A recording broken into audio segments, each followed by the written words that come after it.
Steve, I cut you off. What were you saying? You're asking somebody that's over 60 to recall. I don't know.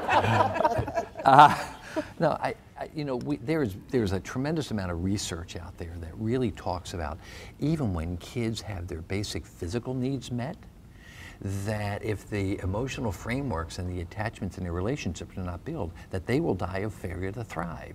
So it's an integration of so much. So if kids are getting their basic needs met in a loving, caring way, then that gives them the opportunity to know that they have an emotional partner. If they have an emotional partner, they take social risk.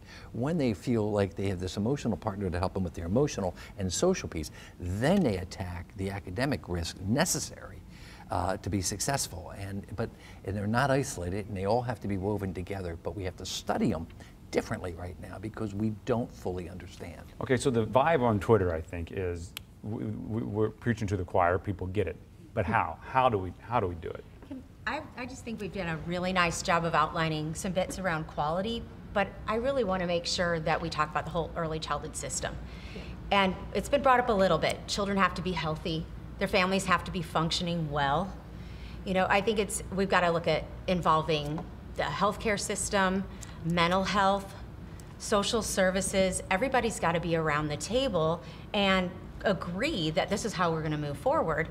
And you know, that's happening in some states. I don't know if you've heard of the maternal infant early childhood home visitation program coming out of the Affordable Health Care Act, but they're working on systems building in different states or providing funding around that.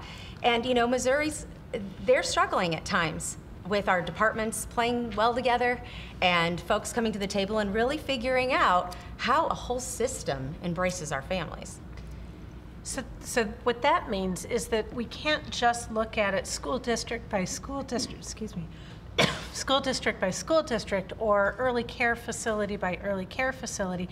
We really need to take that up and look at a statewide level, what we're doing, how you know, the funding comes in this like spaghetti bowl type of funding streams with money coming from all sorts of different areas. How do we organize that so that the most funds are going to the best quality facilities? So that when a district receives state funding to implement early care, they can look at both within their system, but also, excuse me, working with their community partners so that the community-based organizations can feed into that district with a really lovely transition period. Thank you. No, this is the one Terry had. He didn't. And Terry's my neighbor. Okay, yeah. So, you know.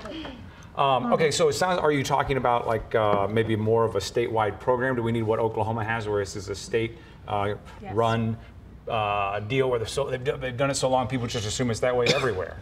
I think particularly in East St. Louis, again, I can't talk enough about the collective impact and East Side of Line, because our goal is to make sure every child succeed, create the framework in which to do that. So we're ahead of St. Louis actually with our collective impact efforts. We're doing a great job in trying to build an agenda around children and to make sure they succeed. So that's one way of trying to address it. We have to come together. Again, no more silos. And part of what that research we were talking about earlier, what those children got in North Carolina in the 1970s were well child and sick child visits. They got nutrition at school. This was a wraparound of comprehensive services. It wasn't just about education. And I want to kind of unpack this notion, because I think emotional can feel squishy, and I'm a psychologist, I understand that. What we're talking about when we talk about emotional regulation is the ability to delay gratification, the ability to plan for the future. We're talking about skills that children are building in the earliest years that allow them to refrain from smoking, to push away from that unhealthy food that is leading to the obesity epidemic that we've got. So these aren't squishy terms that we're talking about. These have very real consequences for how people behave and make decisions. Key elements for success, academic success: language development and self-control. And what I'm seeing in schools, I'm doing a lot of professional development for teachers. What we're seeing in teachers is they're trying to control kids. as opposed to having them develop self-control. That's where the messiness comes in. And the key element of being able to build these relationships and the attachments.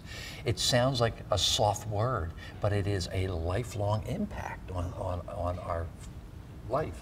It is. Yeah.